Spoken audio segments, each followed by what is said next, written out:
Intan atau berlian adalah benda berharga material yang secara kimia merupakan bentuk kristal atau allotrop dari karbon. Intan terkenal karena memiliki sifat-sifat fisika yang istimewa, terutama faktor kekerasannya yang bisa mencapai skala kekerasan Mohs tingkat tertinggi dan kemampuannya mendispersikan cahaya. Nama kimia dari barang tambang intan adalah karbon. Intan terbentuk dari karbon yang mengalami tekanan dan suhu tinggi dalam jangka waktu yang lama di dalam kerak bumi. Berikut adalah gambar tambang intan. Peta persebaran intan di Indonesia. Wilayah persebaran intan di Indonesia. Persebaran intan di Indonesia terdapat di Martapura, Kalimantan Selatan, Murong Raya, Kalimantan Tengah, dan Banjarbaru, Kalimantan Selatan. Pengolahan intan melibatkan serangkaian tahapan dari penambangan hingga pemasaran berlian yang siap untuk dijual. Berikut adalah beberapa tahapan dalam pengolahan intan. 1. Eksplorasi. Perusahaan pertambangan melakukan survei geologis dan geofisika. Ini melibatkan penelitian dan analisis untuk menentukan area yang berpotensi mengandung intan. 2. Penambangan. Ada beberapa metode penambangan intan, termasuk penambangan terbuka dan penambangan bawah tanah. Intan seringkali ditemukan di pipa kimberlit. 3. Pemrosesan. Intan yang ditemukan dalam batuan, kemudian diangkut ke fasilitas pemrosesan. Di sini, batuan dihancurkan dan intan dipisahkan dari batuan lainnya, dan dipisahkan berdasarkan densitas. 4. Pemotongan dan pengasahan. Proses ini melibatkan pemilihan bagian yang paling cocok untuk dijadikan permata, pemotongan dan pengasahan untuk menghasilkan kilau yang indah. Pengujian kualitas. Intan kemudian diuji untuk mengukur berbagai faktor kualitas, termasuk karat, warna, kejernihan, dan potongan. Pengujian ini akan menentukan nilai berlian.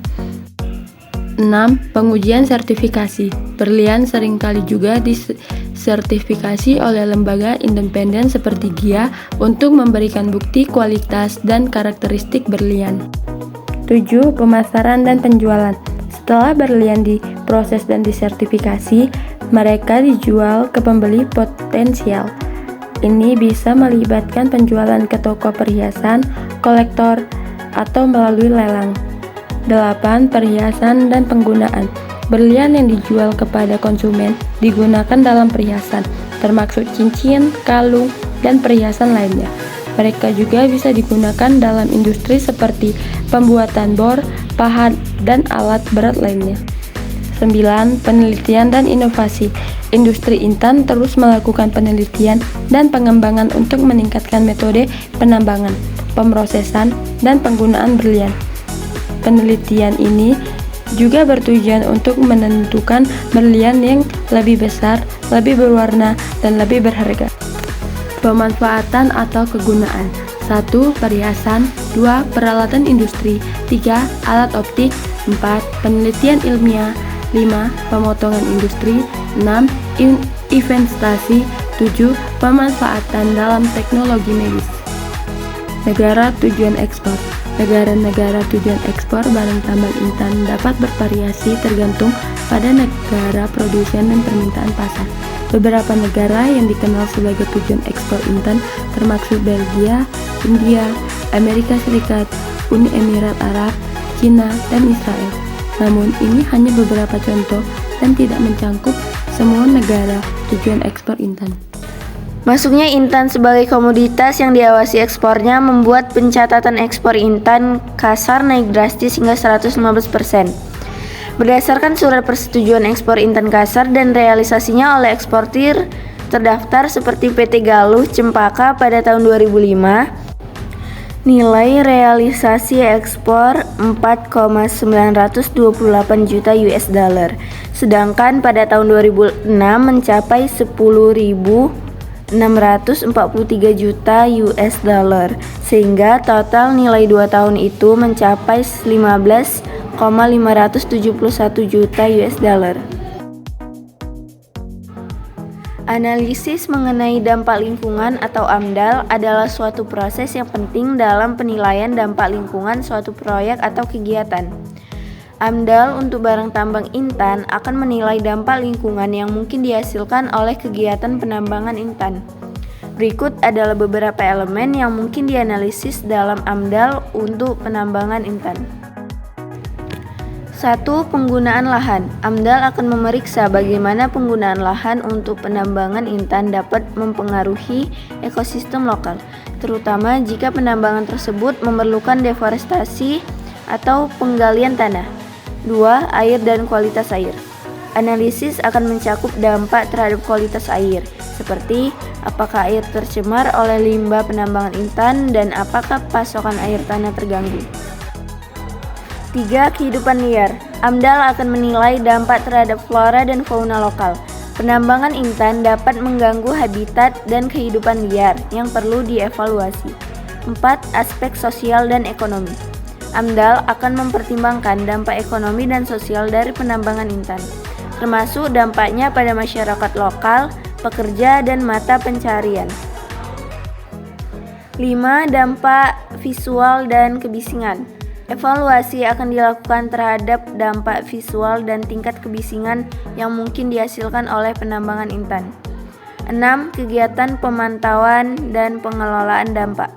AMDAL akan mencakup rencana untuk memantau dampak lingkungan selama dan setelah penambangan intan, serta tindakan yang diperlukan untuk mengelola dampak tersebut. Materi kedua, fosfat. Nama kimia. Asam fosfat juga dikenal sebagai asam ortofosfat atau asam fosfat V. Bahasa Inggris, phosphoric acid, orthophosphoric acid, phosphoric atau V acid. Merupakan asam mineral atau organik yang memiliki rumus kimia H3PO4. Berikut adalah gambar barang tambang. Peta persebaran. Fosfat adalah salah satu bahan galian yang digunakan dalam pupuk fosfat. Di Indonesia, terdapat cadangan fosfat yang tersebar di beberapa daerah. Cadangan fosfat terbesar di Indonesia terdapat di Pulau Sumbawa, Nusa Tenggara Barat. Di sana terdapat tambang fosfat yang dikelola oleh PT Timah Tbk, salah satu perusahaan tambang terkemuka di Indonesia. Pengelolaan. 1. Penambangan. Proses dimulai dengan penambangan fosfat dari lokasi tambang. Fosfat biasanya ditemukan dalam bentuk batuan biji fosfat. Proses penambangan ini dapat melibatkan peledakan, penggalian, dan pengangkutan fosfat. 2. Penghancuran. Biji fosfat yang telah ditambang kemudian dihancurkan menjadi partikel-partikel yang lebih kecil. Ini biasanya dilakukan dengan menggunakan alat penghancur seperti jaw crusher atau cone crusher. 3. Pemisahan. Setelah penghancuran, biji fosfat kemudian diproses untuk memisahkan fosfat dari bahan lainnya, seperti batuan dan tanah. Pemisahan ini dapat dilakukan melalui proses floatasi atau pemisahan gravitasi. 4. Pengelolaan kimia.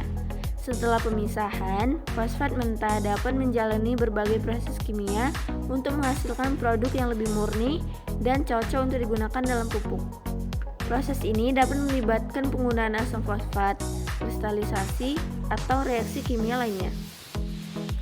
Yang terakhir, penyimpanan. Pengepakan dan penyimpanan produk fosfat yang telah diolah akan dikemas dalam kemasan yang sesuai dan disimpan untuk distribusi. Produk fosfat ini dapat digunakan dalam pembuatan pupuk atau dijual ke industri yang membutuhkan fosfat. Kegunaan atau manfaat. 1. Fosfat digunakan secara luas dalam pembuatan pupuk. Fosfat sebagai unsur hara penting untuk tanaman dan digunakan untuk meningkatkan pertumbuhan tanaman, khususnya dalam budidaya tanaman pangan. Pupuk fosfat membantu meningkatkan produksi pertanian dan menjaga keseimbangan unsur hara dalam tanah.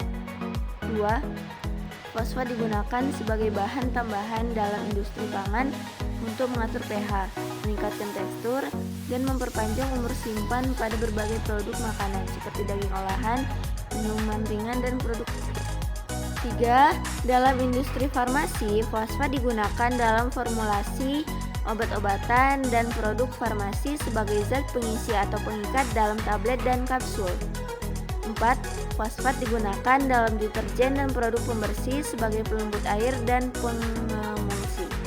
Ini membantu meningkatkan kemampuan deterjen untuk membersihkan noda dan kotoran pada pakaian dan permukaan. 5. Fosfat juga digunakan dalam pengolahan air minum untuk mengendalikan kadar fosfat yang tinggi dalam air. Hal ini membantu mencegah pembentukan kerak pada peralatan air minum dan menjaga kualitas air. 6. Dalam industri logam, fosfat digunakan dalam proses pelapisan logam seperti phosphatizing yang membantu mencegah korosi dan meningkatkan daya tahan logam. 7. Dalam industri kertas, fosfat digunakan dalam pembuatan kertas sebagai agen pemutih dan penstabil tinta. 8. Dalam industri energi baterai terisi ulang atau rechargeable batteries sering menggunakan fosfat sebagai elektrolit. Negara tujuan ekspor. Indonesia adalah salah satu produsen fosfat terkemuka di dunia, tetapi informasi spesifik mengenai negara-negara tujuan ekspor fosfat di Indonesia bisa berubah dari waktu ke waktu. Negara-negara tujuan ekspor bergantung pada permintaan pasar, harga, dan persyaratan perdagangan internasional. Beberapa negara yang biasanya menjadi tujuan ekspor fosfat Indonesia meliputi 1. India, 2. Cina, 3. Jepang, dan 4. Australia. Nilai ekspor tahun 2015 sampai tahun 2024 diterbitkan oleh Departemen Riset Statistika 18 Agustus 2023. Harga batuan fosfat yang digunakan dalam produksi pupuk fosfat mencapai $266 Amerika Serikat per metrik ton pada tahun 2022, yang menunjukkan peningkatan yang signifikan dalam beberapa tahun terakhir. Harga komoditas ini diperkirakan akan sedikit menurun di tahun-tahun mendatang, mencapai $240 per ton pada tahun 2024. Analisis mengenai dampak lingkungan atau AMDAL adalah sebuah proses penilaian dampak lingkungan yang wajib dilakukan sebelum melaksanakan proyek atau kegiatan yang berpotensi memberikan dampak signifikan pada lingkungan. Untuk proyek pertambangan fosfat, AMDAL sangat penting karena aktivitas tambang dapat berdampak besar pada lingkungan. Berikut adalah beberapa dampak lingkungan yang perlu dianalisis dalam AMDAL untuk proyek fosfat. Dampak terhadap kualitas air. Proses pertambangan fosfat sering melibatkan penggunaan air dalam jumlah besar dan pelepasan limbah air. AMDAL akan menganalisis dampak terhadap kualitas air, termasuk pencemaran air dengan logam berat atau senyawa kimia berbahaya. 2. Dampak terhadap tanah dan vegetasi. Aktivitas pertambangan seringkali memerlukan penggalian tanah yang dapat merusak vegetasi dan mempengaruhi kesuburan tanah.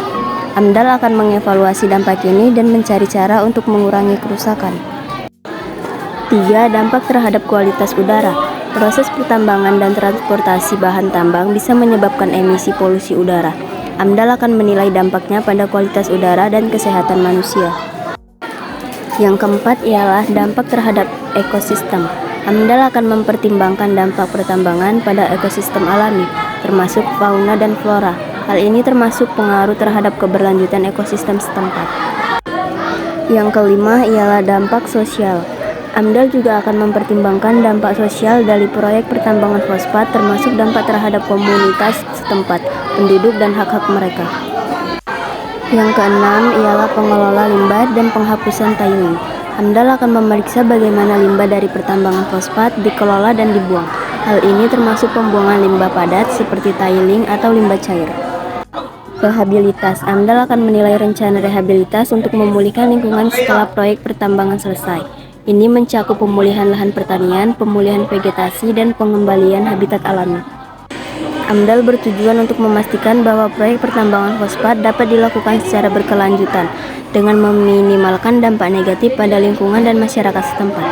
Hasil AMDAL akan digunakan untuk mengambil keputusan proyek, dan pihak berwenang akan menetapkan persyaratan dan tindakan mitigasi yang diperlukan untuk mengatasi dampak yang diidentifikasi dalam AMDAL.